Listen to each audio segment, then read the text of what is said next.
बिस्मिल्लाहिर्रहमानिर्रहीम। जी भुट्टो, आज इस वीलॉग के ज़रिए कोई मैं रोना नहीं रो रहा, लेकिन तारीख़ का आईना जो है वो दिखाना चाहता हूँ, ख़ास तौर पे इस कौम के कन्फ्यूज्ड जहनों को और उन जहनों को जो मुनाफ़क़त ज़दा हैं। बात यह है कि इस वक्त इस मुल्क पे एक एजेंट था जिसको मुसल्लत किया गया 2011 में, उसके गुब्बारे में हवा भरी गई और था तो वो फुसफुसा, लेकिन उसको गुब्बारा बना के दिखाया गया। फिर उसके बाद सिलेक्शन का पीरियड आ गया, 6 साल की उसकी आबियारी के बाद। फिर जब वो मुसल्लत हुआ तो उस एजेंट ने रियासत का तिया पांचा कर दिया, लेकिन वो अब तक रियासत के इदारों का और रियासत का लाडला है समहाउ। वो जैसे शहीद बीबी फरमाया करती थी कि ज़िया की बाकियात, तो इस वक्त भी बाजवा और फैज़ की बाकियात शायद काम कर रही हैं। लेकिन बात मैं अदालतों की करना चाहूँगा कि शहीद जुल्फ़िकार अली भुट्टो, हमें फ़ख्र है कि हमारी क़यादत ने ये इदारे बनाए, क्योंकि आइन बना के दिया ना, आइन के तवस्सुल से इदारे बने। फिर उन्हीं इदारों ने उन्हीं के ऊपर जब वार किया जिन्होंने आइन बना के दिया था। मगर कमाल है हमारी अजीम क़यादत की कि उन्होंने उनके आगे भी सर झुकाया और मी लॉर्ड कहकर उनको पुकारा करते थे। शहीद बाबा जुल्फ़िकार अली भुट्टो, जो मौलवी मुश्ताक उस वक्त जज था ज़िया उल हक का लगाया हुआ, और शहीद बाबा को मालूम था कि ये मेरे खिलाफ कितना बुग़्ज़ रखता है, और शहीद बाबा को ये कानून के तलबा को समझनी चाहिए बात कि सेशन कोर्ट के हक से उनको महरूम करके डायरेक्ट उनका केस चलाया गया था हाई कोर्ट के अंदर। तो फिर भी वो केस प्लीड किए। क्या ख्याल है, जुल्फ़िकार अली भुट्टो अवाम को कॉल देता तो अवाम ना उमड़ आती? ये तो कुछ भी नहीं है इस वक्त का लाडला। फिर शहीद मोहतरमा बेनज़ीर भुट्टो एक दिन में मुख्तलिफ शहरों में 2-2, 3-3 पेशियाँ भुगता करती थीं, मगर गईं। फिर उसके बाद आपने देखा कि शहीद मोहतरमा हर ट्रिब्यूनल के सामने पेश हुई। तो क्या शहीद बीबी की मकबूलियत किसी तरह भी तारीख़ में अगर हम नज़र दौड़ाएं तो कम नज़र आती है हमें? नहीं, हरगिज़ नहीं। तो ये क्या तुरफा तमाशा है, क्या सहूलतकारी है, कम अज़ कम हमारी समझ से तो वो बालातर है कि एक बंदा, और अब तो उसने इन पिछले एक हफ्ते के अंदर सब कुछ चेहरा दिखा दिया कि वो दहशतगर्दों का सहूलतकार भी है, वो एजेंट भी है। कैसे?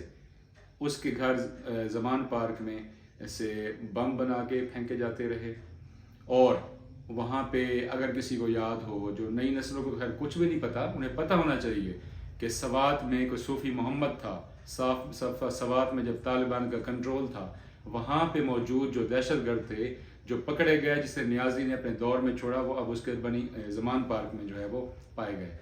तो वो यानी वो दहशतगर्द साबित हुआ। एजेंट कैसे साबित हुआ?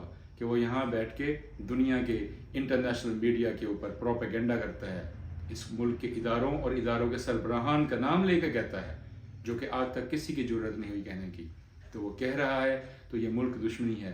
फिर जुल्म खलीलजाद जैसा अमेरिकी एजेंट वहीं से ट्वीट करता है, अमेरिकी सेनेटर्स ट्वीट्स करते हैं इसके हक में।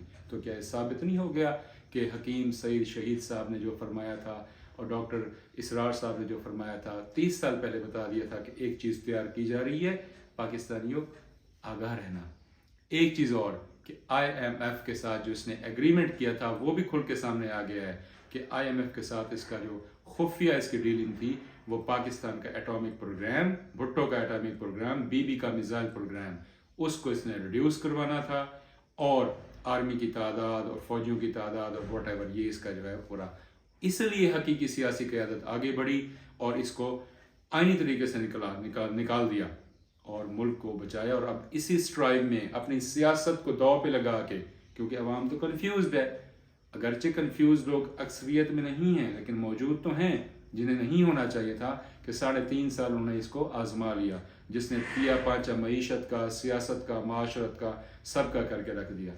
तो अर्ज़ ये है कि इस वक्त जो इदारे, जो महकमे सहूलतकारी कर रहे हैं, अपने बीवियों के दबाव में आके, बच्चों के दबाव में आके, या ऑडियो वीडियोज़ जिनकी बनवाई थी नियाज़ी ने, उनके दबाव में आके ब्लैक मेल हो रहे हैं, वो इस मुल्क और माशरे के साथ क्या खिलवाड़ कर रहे हैं।